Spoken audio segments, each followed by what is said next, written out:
बिस्मिल्लाहिर्रहमानिर्रहीम। आज हम पढ़ेंगे सेकेंड ईयर क्लास का चैप्टर नंबर 7 और एक्सरसाइज 7.1 का क्वेश्चन नंबर 14।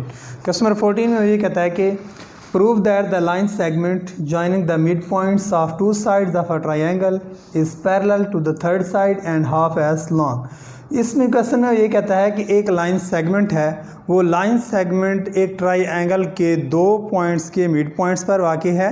उन दो पॉइंट ट्रायंगल की दो साइड्स को मिड पॉइंट पर काट कर रहा है और इसके अलावा वो उस जो थर्ड साइड है उस थर्ड साइड के पैरेलल है और उसकी जो लेंथ है वो थर्ड साइड की लेंथ से हाफ है। तो इसके लिए सबसे पहले हम सॉल्यूशन करते हैं।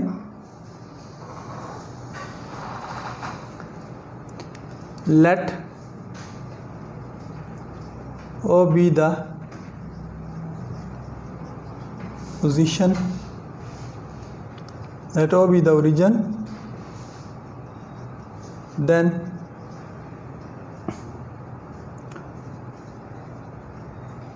position vector of side,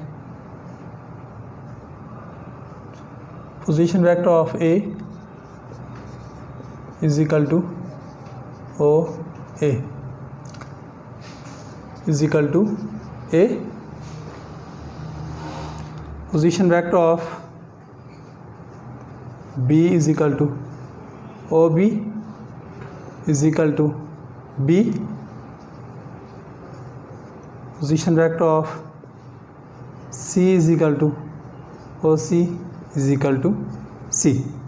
अब हम यहाँ पर डायग्राम बनी हुई है जो हमें क्वेश्चन में कहा है इसके मुताबिक। तो ये जो डी पॉइंट है ये मिड पॉइंट है A और C का। तो हम यहाँ पर लिखते हैं position vector of D is equal to, mid point है A और C का, तो A का बनेगा A प्लस C का C ओवर 2। मिड पॉइंट का फार्मूला ये होता है कि दो पॉइंट्स हैं, इन दोनों को प्लस करेंगे और 2 से डिवाइड कर देंगे, ये इसका मिड पॉइंट का फार्मूला बन जाएगा। Position vector of E is equal to OE is equal to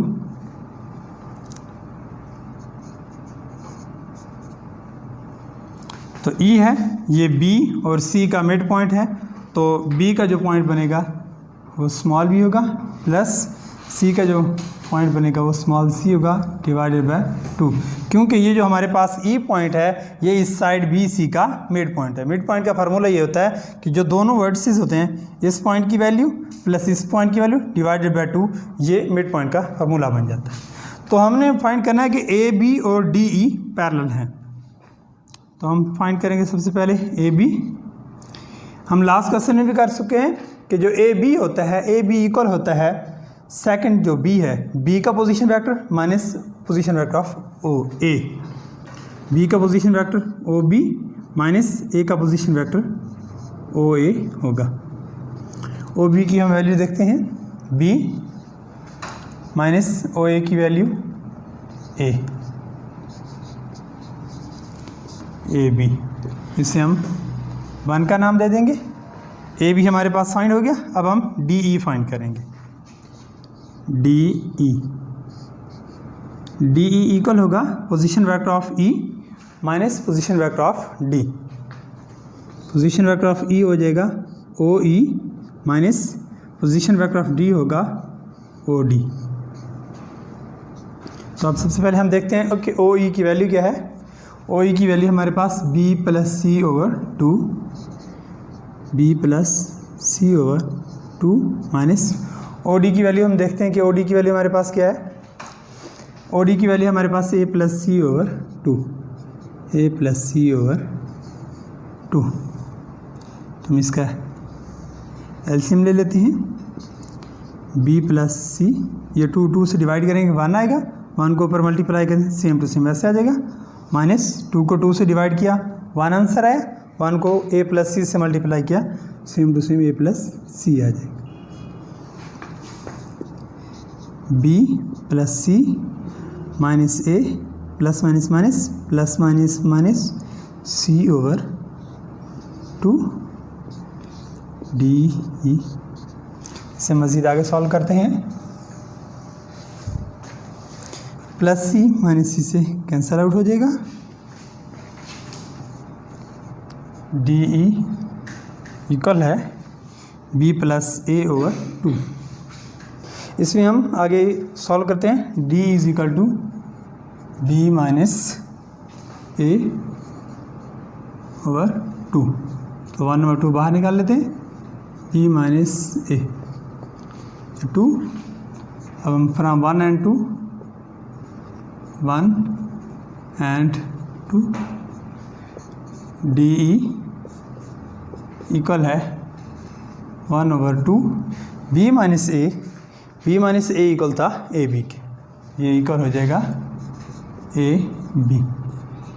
तो इससे ये जो शो होती है कि डी इक्वल है 1/2 A B.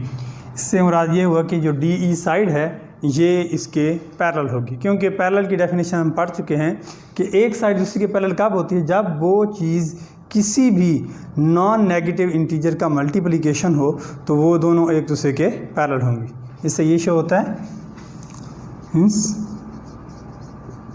Prove that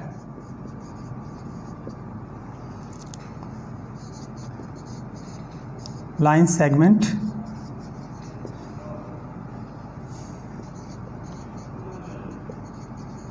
joining the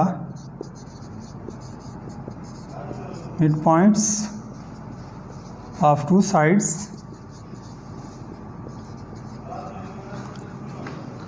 of a triangle is parallel to the third side, parallel to the third side and half as long। ये question हमारा यहाँ कंप्लीट।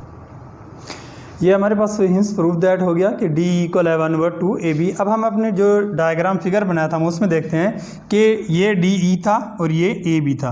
अगर हम यहाँ पर देखें तो ये हमें D E side A B के पैरेलल नज़र आते, लेकिन हमने प्रूव करना था कि आया ये पैरेलल नज़र तो आती है, लेकिन ये पैरेलल है भी सही या नहीं है।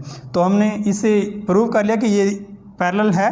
एक तो पैरेलल प्रूव करना, दूसरा ये प्रूव करना था ये जो डी ई है ये हाफ होगी ए बी के। तो ये भी हमने कर ली कि जो डी ई है ये हाफ है ए बी के।